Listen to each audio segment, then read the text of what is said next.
Assalamualaikum warahmatullahi wabarakatuh.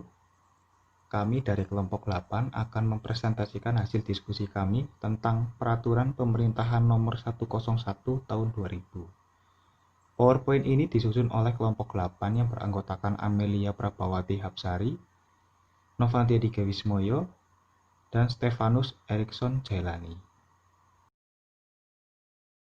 Di sini kami akan coba menjelaskan apa saja yang perlu diketahui. 1. Penjelasan Peraturan Pemerintahan Nomor 101 Tahun 2000.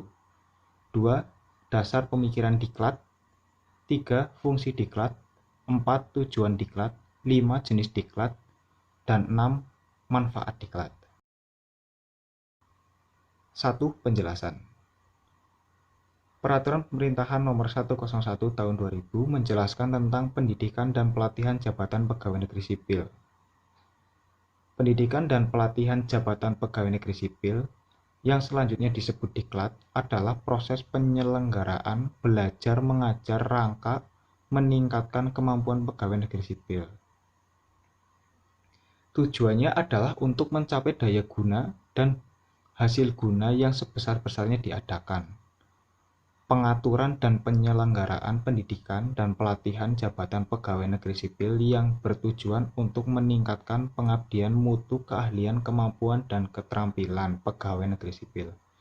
Jadi di sini dijelaskan bahwa semua pegawai negeri sipil harus atau diwajibkan untuk mengikuti diklat atau pelatihan-pelatihan tertentu untuk meningkatkan keahlian, kualitas, kemampuan, dan keterampilan. Selanjutnya, dasar pemikiran diklat. Yang pertama, diklat merupakan bagian integral dari sistem pembinaan pegawai negeri sipil. Kedua, diklat mempunyai keterkaitan dengan pengembangan karir pegawai negeri sipil. Ketiga, sistem diklat meliputi proses identifikasi kebutuhan, perencanaan, penyelenggaraan, dan evaluasi diklat. Keempat, diklat diarahkan untuk mempersiapkan pegawai negeri sipil agar memenuhi persyaratan jabatan yang ditentukan dan kebutuhan organisasi, termasuk pengadaan kader pimpinan dan staf. Selanjutnya, fungsi diklat. Fungsi diklat dibedakan menjadi dua, yaitu fungsi pendidikan dan fungsi pelatihan.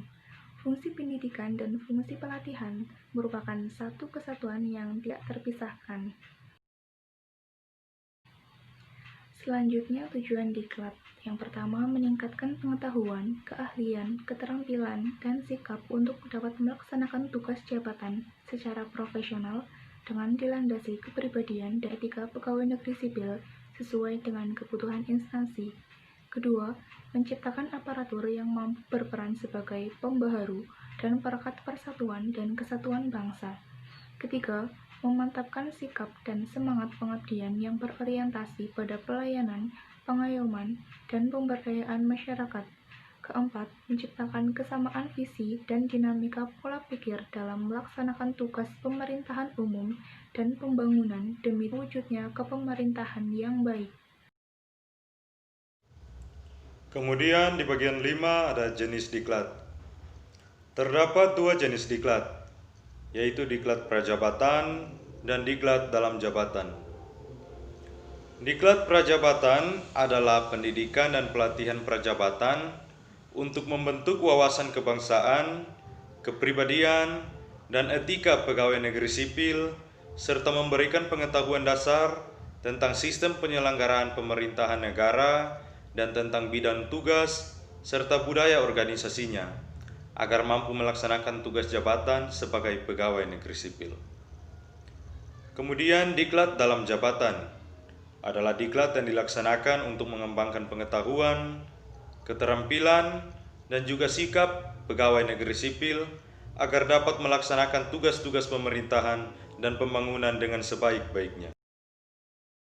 Jenis diklat. Dalam diklat prajabatan terdapat 3 golongan.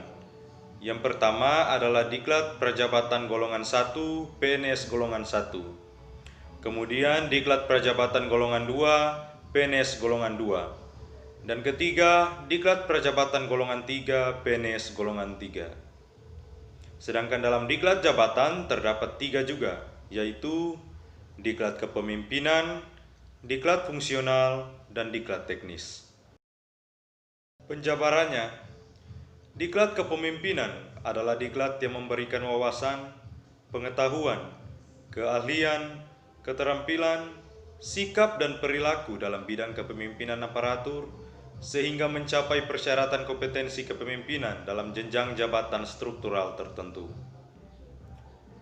Kemudian diklat fungsional adalah diklat yang dilaksanakan untuk memenuhi persyaratan yang sesuai dengan jenis jenjang jabatan fungsional yang ditetapkan oleh instansi pembina jabatan fungsional bersangkutan.